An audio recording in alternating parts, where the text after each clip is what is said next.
Hello, everyone. Welcome to our podcast, Daily Sport Talks. It is me, Anudit Wasnit, with my co host Cheng Mei, who goes by the name Anthony. And today we'll be talking about the increasing number of international players in Qatari sports.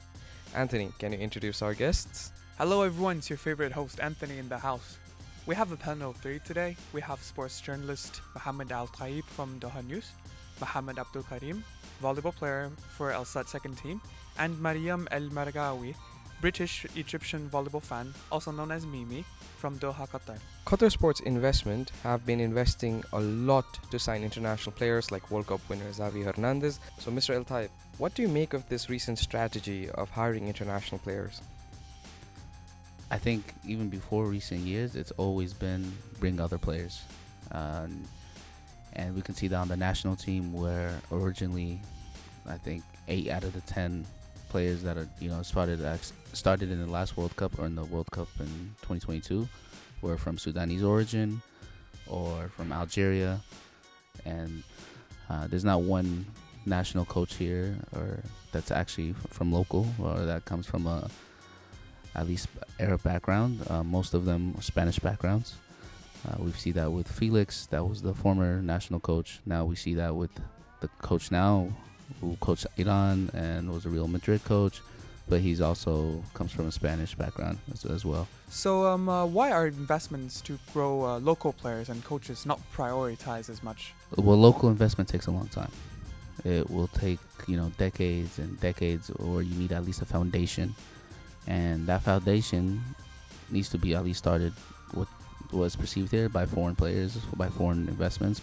The plan is bring these players, bring these athletes and coaches so that they can have this foundation in the future, which is what Qatar is doing. So, Mohammed, what's your opinion on that?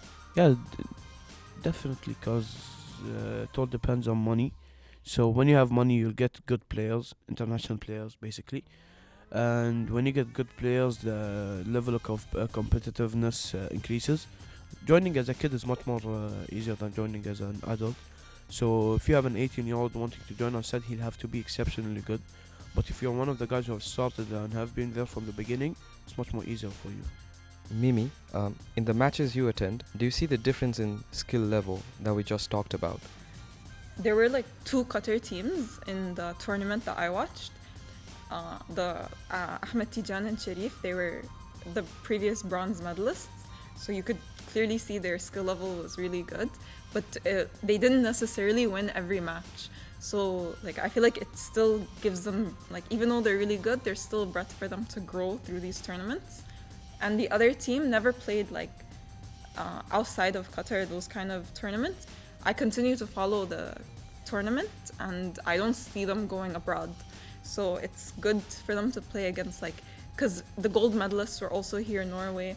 So they were playing against them as well. So it's really good opportunity for local teams to also be involved. Do you guys think that bringing in star players builds a stronger fandom around the sports scene in Qatar? No, I think it's very temporary. I mean, they used to have the Colombian star, Rodriguez, I forgot his name, but he was crazy in the World Cup 2010, 2014. They had, Xavi in Barcelona. He not only just played his last few years here, but he also coached. But then again, what's that? That was a few seasons ago, or a few years now, but, all of that legacy is kind of forgotten. Being honest, it makes me excited to watch games now. Because when volleyball was just starting in Qatar, there weren't any international players. The game was kind of dull and no one was scoring, and there was no crowd. But with international players coming, people from their own countries come and support their own players. Well, thank you everyone for joining our podcast. We hope you had a great time with us today. And for more interesting sports content, drop us a follow and we'll see you tomorrow. This is your hosts, Anudit Wasnit and Cheng Mei, signing out.